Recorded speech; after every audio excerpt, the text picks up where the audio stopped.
The Velcris Empire controlled 47 star systems, and their warships darkened the skies above every conquered world. For 300 years, they had crushed anyone who dared resist. Their gray ships moved through space like hungry predators, always searching for the next victim. Admiral Taman stood on the bridge of his battlecruiser, looking down at the human colony below. The planet was called New Earth by its inhabitants, though the Velcris had renamed it Sector 7 Delta. Taman found human names amusing in their simplicity.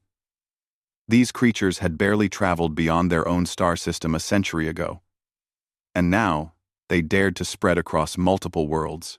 The Admiral's scales reflected the blue light from the holographic displays. His species had evolved on a world where only the strong survived, and that philosophy shaped their entire civilization. Compassion was weakness. Mercy was foolishness. The Velcris took what they wanted, and lesser species either served or died. Commander Heejin watched from her position near the communication station. She was human, one of the few allowed to serve aboard Velcris ships. The Empire claimed this was an honor, a chance for primitive species to learn from their betters. In reality, it was slavery with better accommodations.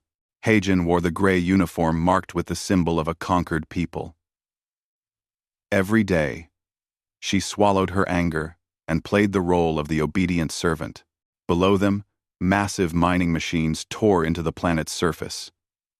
The Velcris had discovered rich deposits of quantum crystals, materials essential for faster-than-light travel. They didn't care that human settlements sat above those deposits. The colonists were given 1 hour to evacuate before the machines arrived. Those who moved too slowly were buried alive. Taman received reports with satisfaction. The mining operation would yield enough crystals to build 50 new warships. The Velcris fleet would grow stronger, and the Empire would expand further into the galaxy. This was the natural order. The strong dominated the weak. A junior officer approached, bowing low before speaking. Admiral, the Supreme Overlord wishes to address the fleet. The main display shifted, showing Supreme Overlord Ravok. He sat on a throne made from the bones of extinct species, a reminder of what happened to those who resisted too long. His voice boomed across every Velcris ship in the sector. Warriors of the Empire, we stand at the edge of total victory. The humans cling to their remaining independent worlds like frightened children. Today, I offer them one final choice. There was. Ravok's eyes gleamed with cruel amusement. Humanity has 30 days to surrender all military forces and submit to imperial rule.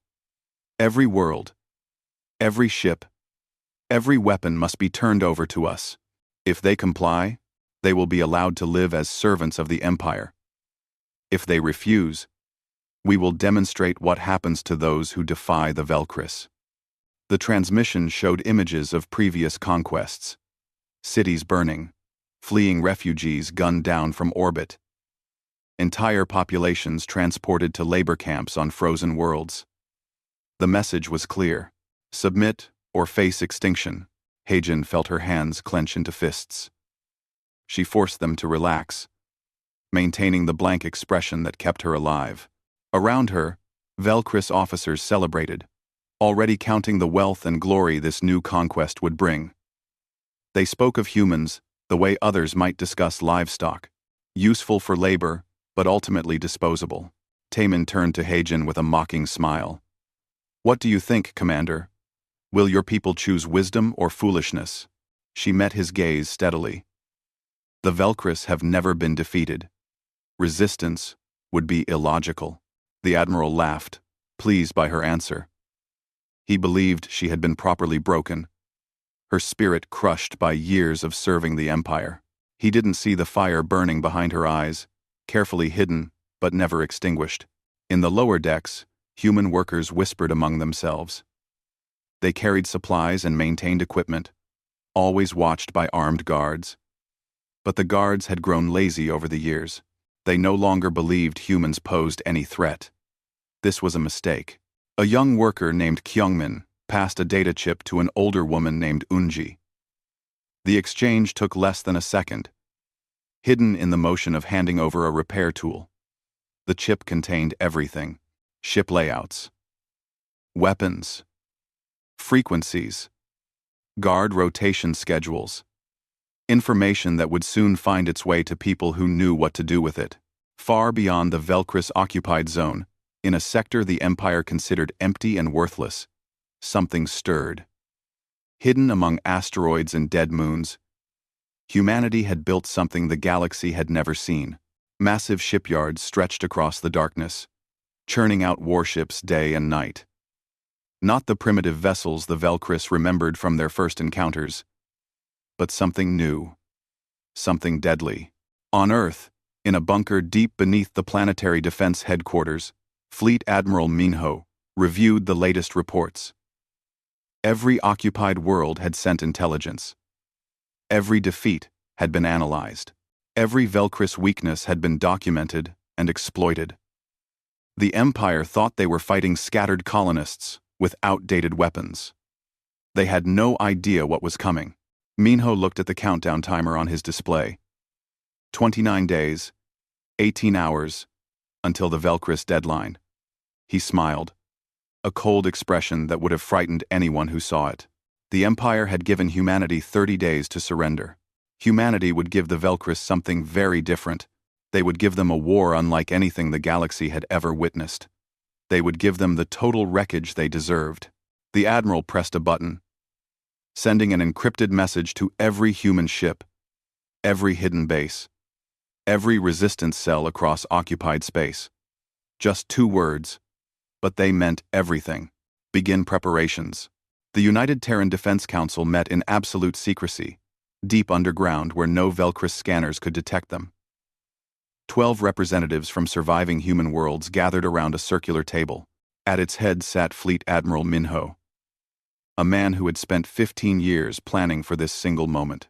The holographic display showed the current state of human civilization. 17 colonies under Velcris occupation. 8 independent worlds still holding out. Millions of humans living as slaves or refugees. The situation looked desperate, exactly as Minho had intended. "They think we're weak," Minho said, his voice calm and measured. "They think we're scattered and afraid. They've made the mistake of believing their own propaganda." A counselor from Mars Colony leaned forward. "Admiral, are we truly ready? The Velcris fleet is enormous. They have weapons that can crack planets." Minho pressed a button. The display changed, showing something that made every person in the room catch their breath.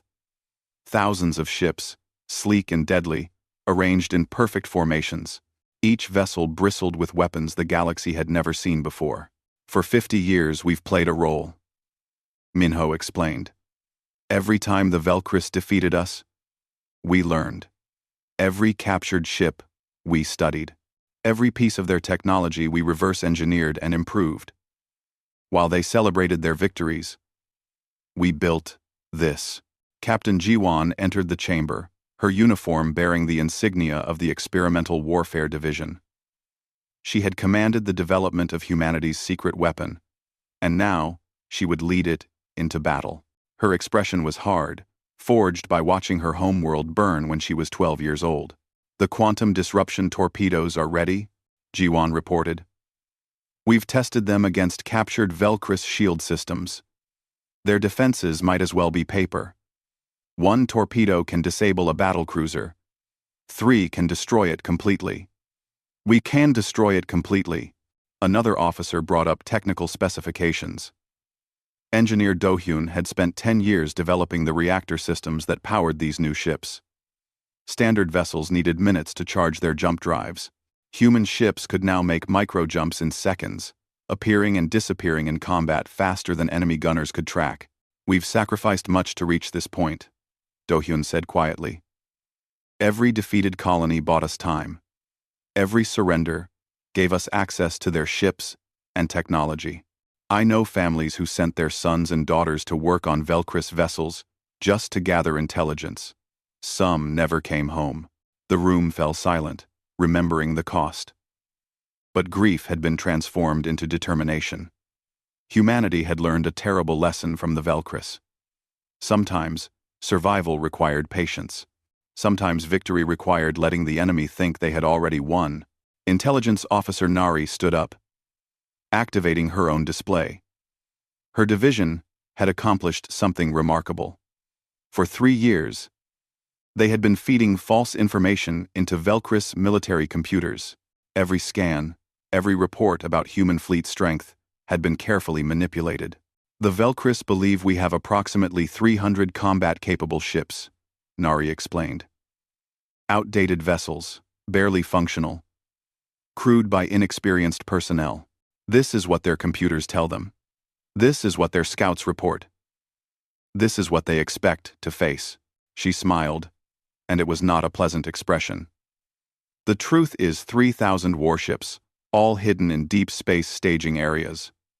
Crews trained for this specific mission. Weapons systems tested and perfected. The Velcris have no idea what's waiting for them. 2. Minho stood, walking around the table. They gave us 30 days to surrender. In 15 days, those 30 days will expire. The Velcris expect us to either submit or scatter in panic. Instead, we're going to hit them simultaneously across 12 star systems. The plan unfolded on the display. Precision strikes at key Velcris installations. Liberation of occupied worlds. Destruction of their supply lines. It wasn't just a battle plan. It was the complete dismantling of an empire that thought itself invincible. Captain Jiwan outlined the primary assault. My ship, the Indomitable, will lead the attack on Cranus 7. It's their fortress world in this sector. Heavily defended. If we can break it in the opening hours, their entire command structure will collapse into chaos. Her crew had been training for months in secret simulators. Every move choreographed. Every contingency planned. Pilot Sunho could fly the Indomitable through asteroid fields at speeds that would kill most other pilots. Weapons Officer Minji knew the firing solutions by heart, could unleash devastation with computer precision. But technology alone wouldn't win this war. Minho knew that. The Velcris had better technology than most species when they began their conquest. What they lacked was adaptability, creativity, the human capacity to find solutions where none seemed to exist. There's something else, Nari said. We have people on the inside. Commander Heijin and others like her have spent years gathering information while pretending to serve the Empire loyally. When our ships arrive, they'll sabotage planetary defenses from within. The Velcris won't just face our fleet. They'll face uprisings on every occupied world. A counselor from Europa Station raised a concern. What if they use planet-killer weapons? The Velcris have destroyed worlds before when faced with rebellion. Minho's expression hardened. Then the galaxy will see their true nature. We've made sure every major civilization is watching. If the Velcris choose genocide, they'll face condemnation from species that have remained neutral. But more importantly, we won't give them time. Our strikes will be so fast, so coordinated, they'll be fighting for survival, not making strategic decisions about mass murder. The meeting continued for hours, reviewing every detail. Supply lines, communication protocols, fallback positions. Humanity had learned from every mistake, every defeat. This would not be a fair fight.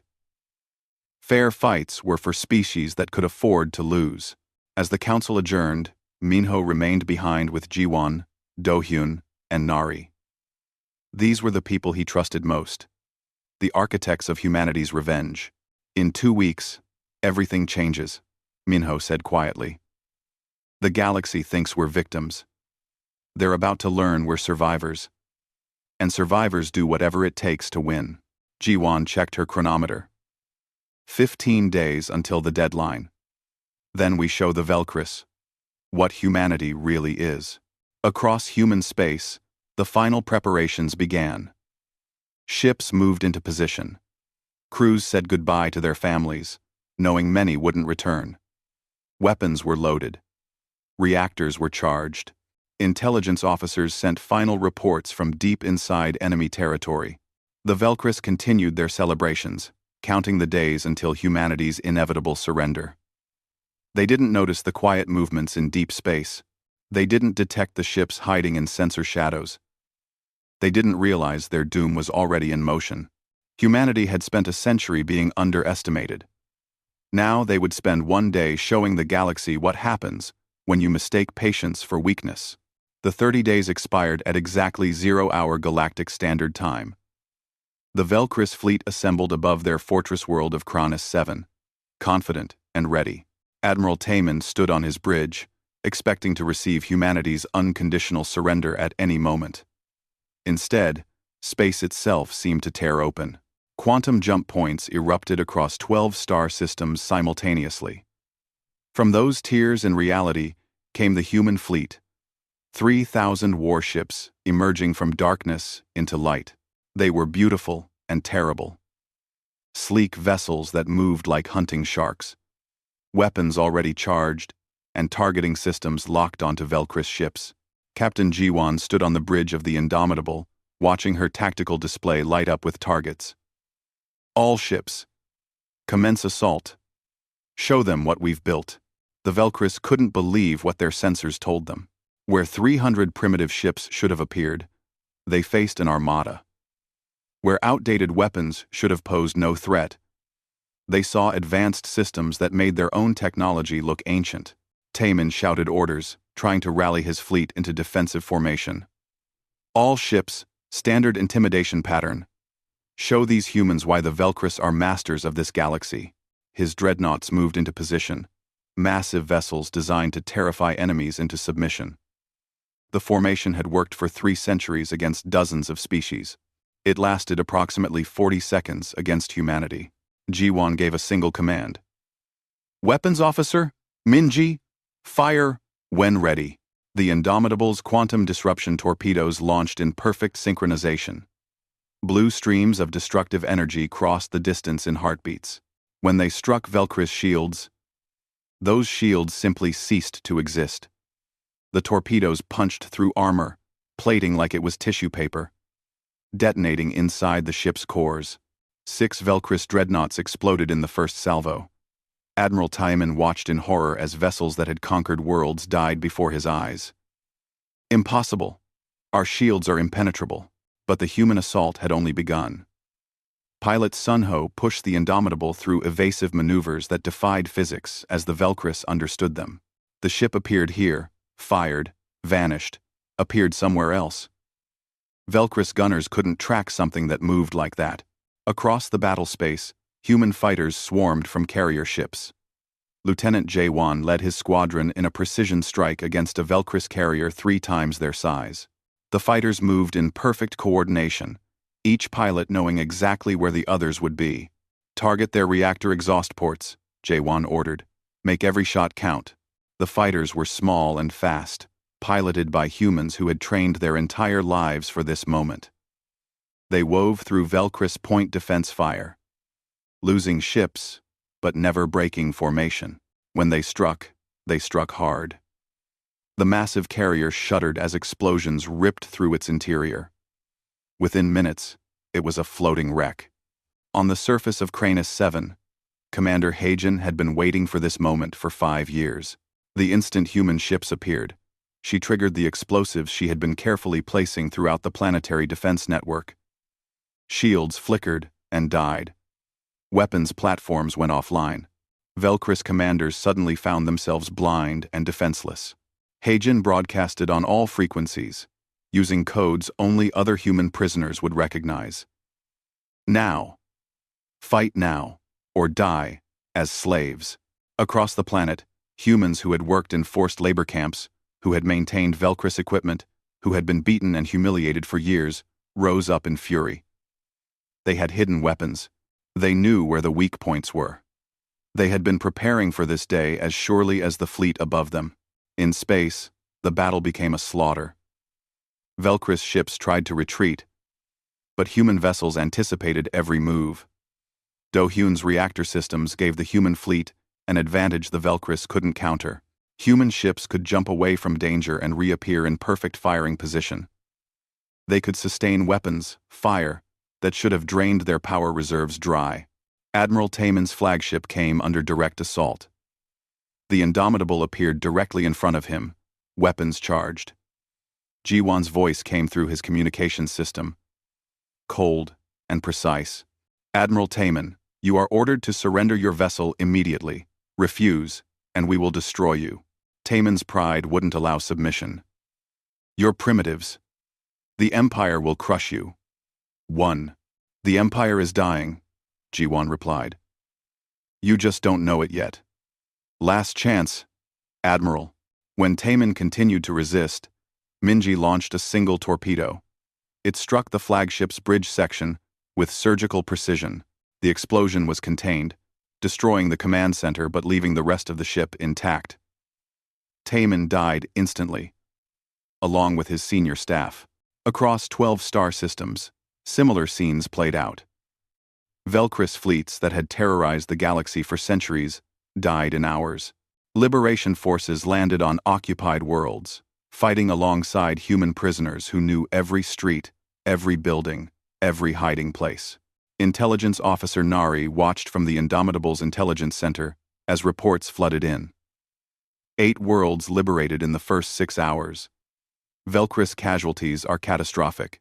Our losses are within acceptable parameters. But acceptable losses still meant human lives. Ships destroyed. Pilots who wouldn't come home. Soldiers killed in the liberation battles. Victory came at a price. Always. On Cranus 7, Hagen personally led the assault on the governor's palace. Velcris troops fought desperately, but they were cut off from support, surrounded by enemies who knew the terrain better than they did. The governor tried to flee, only to find his escape routes blocked by the same humans he had forced to build them. When human marines breached the throne room, they found the governor cowering behind his desk. Hagen walked up to him slowly, savoring the moment. This creature had ordered the deaths of thousands. He had watched executions for entertainment. He had believed humans were beneath him. You told me once that humans were weak, Hagen said softly. That we were fit only to serve the strong. Do I look weak now? The governor had no answer. He was taken into custody, joining thousands of Velcris prisoners. They would stand trial for their crimes, judged by the same species they had enslaved. By the end of the first day, the galaxy was in shock. News traveled fast through quantum communication networks. Humanity, the species everyone thought was finished, had emerged from apparent defeat with overwhelming force. The Velcris Empire, which had seemed invincible, was bleeding from a dozen wounds. Supreme Overlord Ravok watched the reports from his throne world, unable to comprehend what he was seeing. How? How did they hide this from us? His intelligence chief had no answers. The human fleet had appeared from nowhere. Their technology surpassed Velcris systems. Their tactics were perfect. Every piece of intelligence the Empire had possessed about human capabilities was wrong. Mobilize everything, Ravok ordered, his voice shaking with rage. Every ship, every soldier, every weapon. If the humans want war, we'll show them what the full might of the Empire looks like. He didn't understand yet. The Velcris had already lost. They just hadn't finished dying. On the Indomitable, Admiral Minho received reports of the day's victories. 8 worlds freed. Thousands of Velcris ships destroyed. The Empire's territory cut into pieces. It was a good start, but only a start. They'll come for us now with everything they have, Minho said calmly. Prepare for the second phase. This time, we won't just liberate worlds. We'll destroy their ability to make war. Captain Jiwon saluted. Yes, Admiral. Where do we strike next? Minho smiled grimly. Supreme Overlord Ravok stood before his assembled war council, rage burning in his eyes. The holographic display showed the devastation humanity had inflicted. 8 liberated worlds, 300 destroyed warships. The Empire had suffered more losses in one day than in the previous 50 years combined. This is unacceptable, Ravok declared. We are the Velcris Empire. We have conquered 47 star systems. We will not be humiliated by these primitive apes. His fleet admiral, a scarred veteran named Korvax, stepped forward. Over 10,000 warships are being assembled from every corner of the Empire. We outnumber the human fleet, 3-1. Ravok studied the tactical map. Where will we strike? The Terran colony of Meridian, Korvax answered. It's strategically important to them, and our intelligence suggests it's poorly defended. We'll crush it completely. Show the galaxy what happens to those who defy us. The plan made sense to Ravok. Overwhelming force against a vulnerable target. A demonstration of power that would break human morale. The Empire would show that the first battles had been lucky accidents. Nothing more. Do it, Ravok commanded. Destroy everything. Leave no survivors. The Velcris Armada assembled over the next 3 days. 10,000 warships. The largest fleet in the Empire's history. They jumped toward Meridian in a massive show of force, confident that sheer numbers would guarantee victory. What they didn't know was that Admiral Minho had anticipated this move. Intelligence Officer Nari had intercepted Velcris communications, decoded their plans, and humanity had prepared accordingly. Meridian wasn't poorly defended. It was bait. When the Velcris fleet emerged from Quantum Jump, they found exactly what they expected. 200 human ships in defensive positions around the colony. The Velcris commanders smiled. This would be a massacre. Fleet Admiral Korvax gave the order. All ships. Attack formation. Sweep them aside. The massive armada surged forward, weapons charging. The human ships seemed to panic, breaking formation and scattering. To the Velcris, it looked like fear.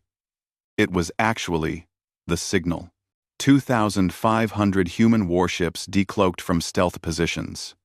They had been waiting in silence, hidden by technology the Velcris didn't even know existed.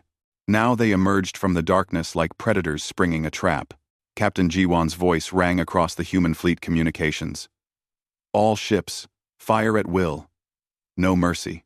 The Indomitable led the assault, appearing directly behind the Velcris command ship. Pilot Sunho had positioned them perfectly, putting the enemy flagship between 2 layers of human vessels. There was nowhere to run. Weapons Officer Minji unleashed everything. Quantum disruption torpedoes tore through Velcris shields. Plasma cannons melted armor plating. Railgun slugs punched holes through ship after ship. The Velcris had numbers, but humans had preparation, tactics, and weapons specifically designed to counter every Velcris defense. Engineer Do-hyun monitored the reactor systems from his station. Captain, we can maintain this firing rate for 6 hours before needing to cycle down. Then we finish this in 5, Jiwon replied. The battle became chaos for the Velcris and a carefully orchestrated symphony for humanity. Human ships made micro-jumps, appearing and disappearing faster than Velcris targeting computers could track. Fighters swarmed through the enemy formation like angry hornets. Every human vessel knew exactly where to be, exactly when to fire. Lieutenant Jaewon led his fighter squadron against the supercarrier Dominion of Worlds, a massive vessel that served as a mobile base for the Velcris fleet. The carrier was protected by layers of smaller ships, but Jaewon had studied its design for months. He knew its weakness. Follow my lead, Jaewon ordered his squadron. The fighters dove through a storm of defensive fire. 3 were destroyed immediately, their pilots dying in flashes of light. The survivors pressed on, weaving through the defensive net with skill born from endless training. They reached the hangar bay just as the carrier was launching another wave of Velcris fighters. Jaewon fired everything into the crowded hangar. The explosion was spectacular. Secondary detonations rippled through the carrier as fuel and munitions caught fire. Within minutes, the Dominion of Worlds was crippled, listing in space with its internal sections exposed to vacuum. On the surface of Meridian, Commander Heijin watched the battle from the command center. She was now leading liberated human marines, soldiers who had fought in slave camps and emerged hardened and determined. When Velcris dropships tried to land troops on the colony, Heijin's forces were waiting. The fighting was brutal. Velcris soldiers were well-trained and desperate, but they were fighting on unfamiliar ground against people defending their homes. Every street had been prepared. Every building was a potential ambush site. The Velcris advance ground to a halt, then reversed into a retreat. In space, Fleet Admiral Korvax watched his carefully planned assault collapse into disaster. Half his fleet was destroyed or disabled. Human ships were everywhere, coordinating their attacks with impossible precision. This wasn't a battle. It was an execution.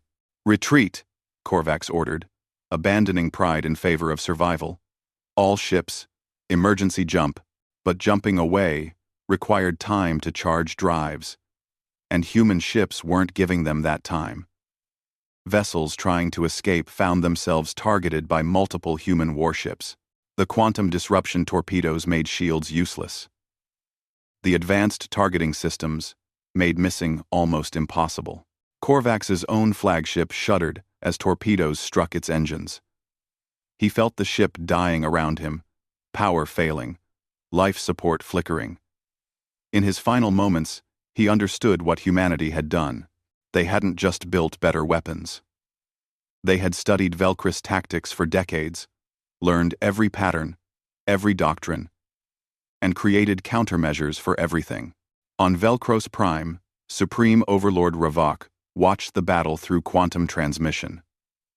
He saw his mighty fleet torn apart. He saw thousands of ships destroyed. He saw the Empire's invincibility shattered beyond repair. In desperation, he made the worst decision possible. Activate the planet killer weapons.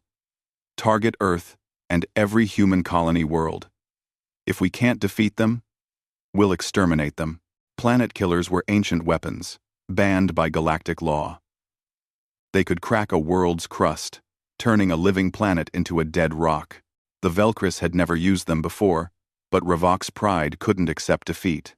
Intelligence Officer Nari intercepted the order within seconds.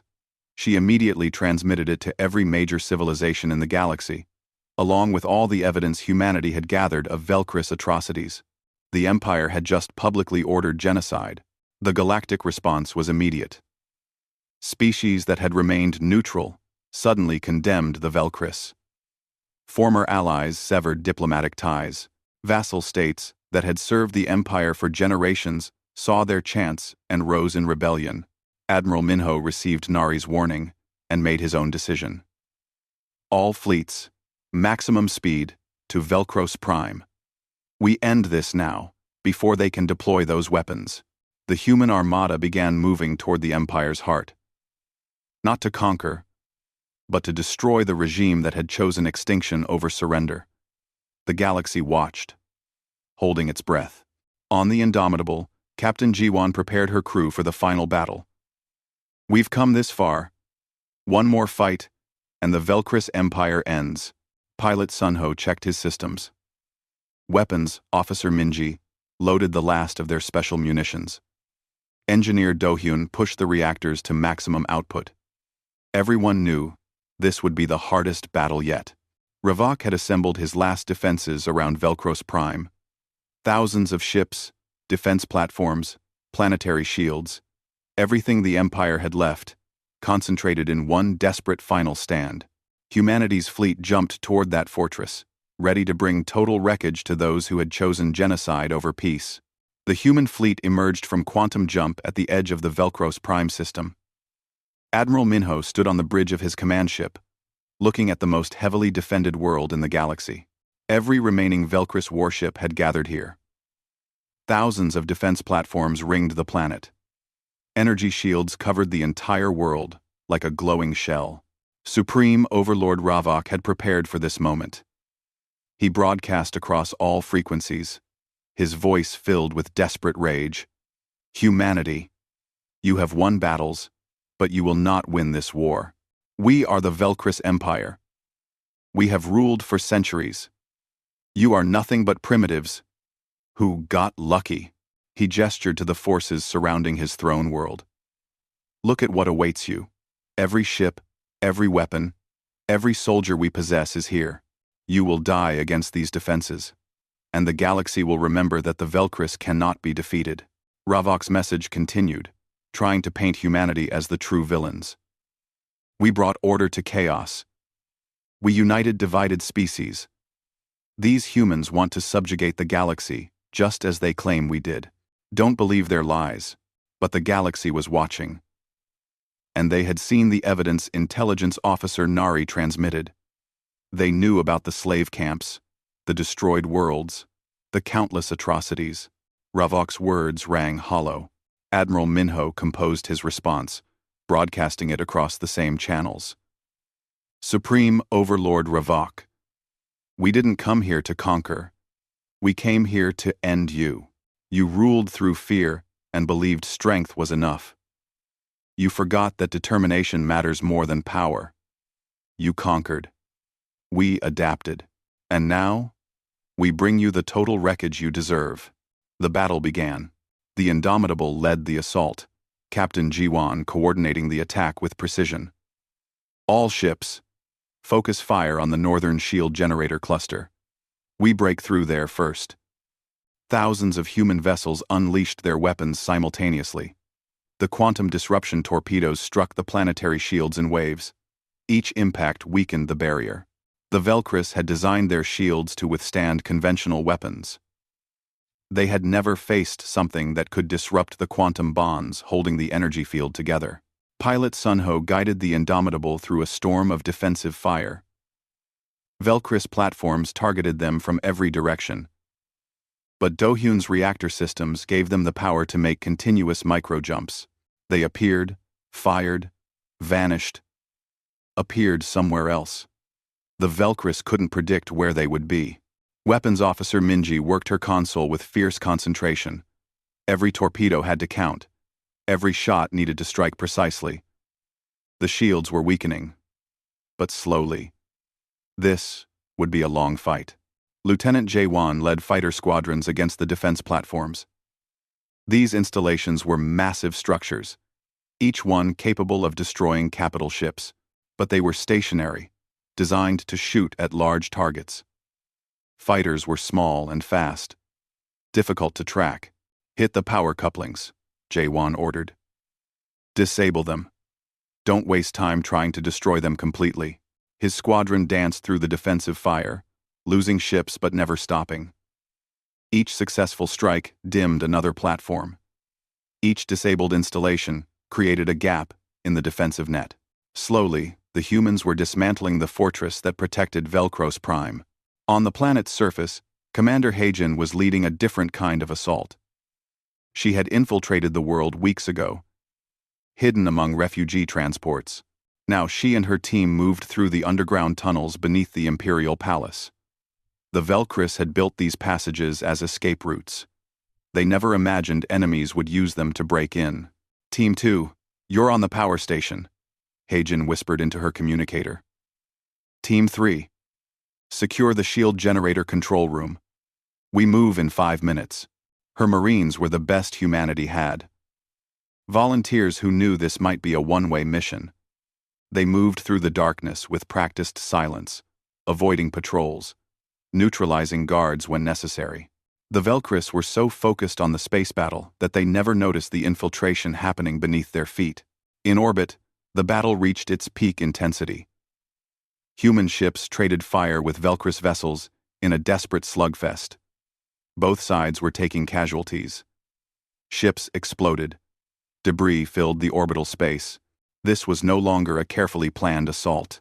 This was raw, brutal warfare where survival depended on who could endure longer. Engineer Do-hyun watched his reactor displays with growing concern. Captain, we're at 115% capacity. I can hold it, but not forever. How long? Jiwan asked. 2 hours, maybe 3. After that, we need to cycle down or risk a core breach. Jiwan checked the tactical display. The shields were at 60% strength. They needed more time. Give me 3 hours, Do-hyun. Do whatever it takes. The engineer nodded grimly and pushed the systems even harder. The Indomitable shuddered as power surged through its frame. They were burning out components faster than they could be replaced. But stopping now meant defeat. Below, in the Imperial Palace, Heijin's team reached their objectives. They planted explosive charges on the shield generator controls, set timers, and began their escape. Velcris guards discovered them too late. A brief firefight erupted in the tunnels. Humans and Velcris dying in the darkness. Heijin took a hit to her shoulder but kept moving. Charges set. Everyone out. Now! They sprinted through the passages as alarms blared. Behind them, the explosives detonated. The shield generators went offline. Not permanently, but long enough. The planetary shields flickered and failed. In space, Admiral Minho saw his opportunity. All ships, breakthrough assault. Hit them now while the shields are down. The human fleet surged forward. Captain Jiwan pushed the Indomitable to its limit, leading the charge directly toward Velcros Prime. Pilot Sunho flew like his life didn't matter, because in that moment, the mission was everything. They broke through the defensive line. Velcris ships tried to stop them, but human vessels were everywhere, overwhelming the defenders through sheer aggression. The careful tactics gave way to desperate courage. Ships rammed each other when weapons ran dry. Fighters made suicide runs against platforms. This was humanity, fighting for its very existence. The Indomitable reached low orbit and targeted the Imperial Palace directly. Supreme Overlord Ravok watched from his throne room as death descended from the sky. His guards abandoned their posts, fleeing for their lives. The creature who had ruled through fear now felt it himself, but Minho's orders were clear. They weren't here to destroy the planet. They were here to capture the leadership and hold them accountable. The Indomitable's weapons struck with surgical precision, destroying military installations while avoiding civilian areas. Human Marines launched from dropships, fighting their way through the palace. Commander Heijin met them at the entrance, wounded but still leading. Together, they stormed the throne room. Ravok sat on his bone throne, defiant even in defeat. You think this changes anything? Another empire will rise. The strong always dominate the weak. This is the way of the galaxy. Heijin walked up to him, her weapon steady. You're wrong. The strong don't dominate. They protect. They build. They create. You're not strong. You're just a bully who finally met someone who fought back. She signaled her Marines. Take him into custody. He'll stand trial for his crimes. As Ravok was led away in chains, the battle above ended. The Velcris fleet, seeing their leader captured, began to surrender. Some tried to flee. Most simply powered down their weapons, exhausted and defeated. Admiral Minho broadcast to all remaining Velcris forces. This war is over. Any ship that surrenders will be treated fairly. Any ship that continues fighting will be destroyed. Choose wisely. One by one, the Velcris vessels surrendered. 300 years of conquest ended in 3 months of warfare. The empire that had seemed invincible was broken. Its leaders facing justice, its fleets destroyed or captured. In the aftermath, humanity established the Terran Commonwealth. They offered membership to any species on equal terms, including former Velcris citizens who renounced the Empire's ways. Many accepted, others chose their own paths. The age of conquest was ending. The age of cooperation was beginning. The galaxy had witnessed something remarkable. A species written off as primitive had defeated the mightiest empire through determination, innovation, and refusal to surrender. Other oppressed peoples began to rebel against their own oppressors, inspired by humanity's example. 6 months after the final battle, Captain Jiwan stood on the bridge of the Indomitable, now patrolling the edge of Commonwealth space. The ship had been repaired, upgraded, made even more formidable. Officer Nari was at her station, monitoring long-range sensors. Captain, I'm picking up signals from unexplored regions, Nari reported. Could be natural phenomena. Could be something else. Jiwan studied the data. Unknown signals from unknown space. Perhaps another threat. Perhaps potential allies. The galaxy was vast, and humanity had only seen a small part of it. Admiral Minho's voice came through the communications system. Captain Jiwan, investigate those signals. Take whatever time you need. But remember, we're not looking for enemies. We're looking for neighbors. Jiwan smiled. Understood, Admiral. What if we do find a threat? There was a pause. Then Minho's response carried the weight of recent history. Then let them come. The galaxy knows now. Humanity doesn't yield. The Indomitable turned toward the unknown signals, engines humming with power. Ahead of them, the endless frontier waited with all its mysteries and dangers. The Velcris had learned a painful lesson. Never mistake patience for weakness. Never assume primitives will remain primitive. And never, ever underestimate a species that has learned to adapt and survive against impossible odds. The galaxy was changing, and humanity was at the center of that change. Not as conquerors, but as defenders of freedom. Not as empire builders, but as partners in progress. The age of total wreckage for tyrants had begun, and the stars themselves seemed brighter for it.